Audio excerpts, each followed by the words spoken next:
thought. Greatness is only attained by the constant thinking of great thoughts. No man can become great in outward personality until he is great internally. And no man can be great internally until he thinks. No amount of education, reading, or study can make you great without thought, but thought can make you great with every little study. There are altogether too many people who are trying to make something of themselves by reading books without thinking. All such will fail.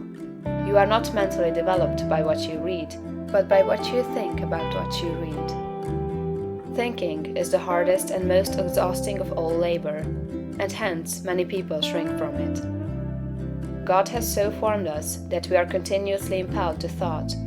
We must either think or engage in some activity to escape thought. The headlong, continuous chase for pleasure in which most people spend all their leisure time is only an effort to escape thought. If they are alone, or if they have nothing amusing to take their attention, as a novel to read or a show to see, they must think. And to escape from thinking, they resort to novels, shows, and all the endless devices of the purveyors of amusement. Most people spend the greater part of their leisure time running away from thought, hence they are what they are. We never move forward until we begin to think. Read less and think more. Read about great things and think about great questions and issues. We have at the present time few really great figures in the political life of our country. Our politicians are a petty lot. There is no Lincoln, no Webster, no Clay, no Calhoun, no Jackson. Why? Because our present statesmen deal only with sordid and petty issues, questions of dollars and cents, of expediency and party success, of material prosperity without regard to ethical right. Thinking along these lines does not call forth great souls. The statesmen of Lincoln's time and previous times dealt with questions of eternal truth, of human rights and justice. Men thought upon great themes, they thought great thoughts, and they became great men. Thinking, not mere knowledge or information, makes personality. Thinking is growth. You cannot think without growing. Every thought engenders another thought. Write one idea, and others will follow until you have written a page. You cannot fathom your own mind. It has neither bottom nor boundaries. Your first thoughts may be crude, but as you go on thinking, you will use more and more of yourself. You will quicken new brain cells into activity, and you will develop new faculties. Heredity, environment, circumstances, all things must give way before you if you practice sustained and continuous thought. But, on the other hand, if you neglect to think for yourself and only use other people's thought, you will never know what you are capable of, and you will end by being incapable of anything. There can be no real greatness without original thought. All that a man does outwardly is the expression and completion of his inward thinking. No action is possible without thought, and no great action is possible until a great thought has preceded it. Action is the second form of thought, and personality is the materialization of thought. Environment is the result of thought. Things group themselves or arrange themselves around you according to your thought.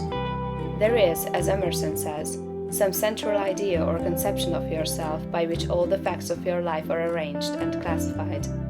Change this central idea, and you change the arrangement or classification of all the facts and circumstances of your life. You are what you are because you think as you do. You are where you are because you think as you do. You see then the immense importance of thinking about the great essentials set forth in the preceding chapters. You must not accept them in any superficial way. You must think about them until they are a part of your central idea. Go back to the matter of the point of view and consider, in all its bearings, the tremendous thought that you live in a perfect world among perfect people, and that nothing can possibly be wrong with you but your own personal attitude. Think about all this until you fully realize all that it means to you. Consider that this is God's world, and that it is the best of all possible worlds, that He has brought it thus far toward completion by the processes of organic, social, and industrial evolution, and that it is going on to greater completeness and harmony. Consider that there is one great, perfect, intelligent principle of life and power, causing all the changing phenomena of the cosmos. Think about all this until you see that it is true, and until you comprehend how you should live and act as a citizen of such a perfect whole. Next, think of the wonderful truth that this great intelligence is in you. It is your own intelligence. It is an inner light impelling you toward the right thing and the best thing, the greatest act and the highest happiness. It is a principle of power in you, giving you all the ability and genius there is. It will infallibly guide you to the best, if you will submit to it and walk in the light. Consider what is meant by your consecration of yourself when you say, "I will obey my soul." This is a sentence of tremendous meaning. It must revolutionize the attitude and behavior of the average person. Then think of your identification with this great Supreme, that all its knowledge is yours, and all its wisdom is yours for the asking. You are a god if you think like a god. If you think like a god, you cannot fail to act like a god. Divine thoughts will surely externalize themselves in a divine life. Thoughts of power will end in a life of power. Great thoughts will manifest in a great personality. Think well of all this, and then you are ready to act. End of chapter 13.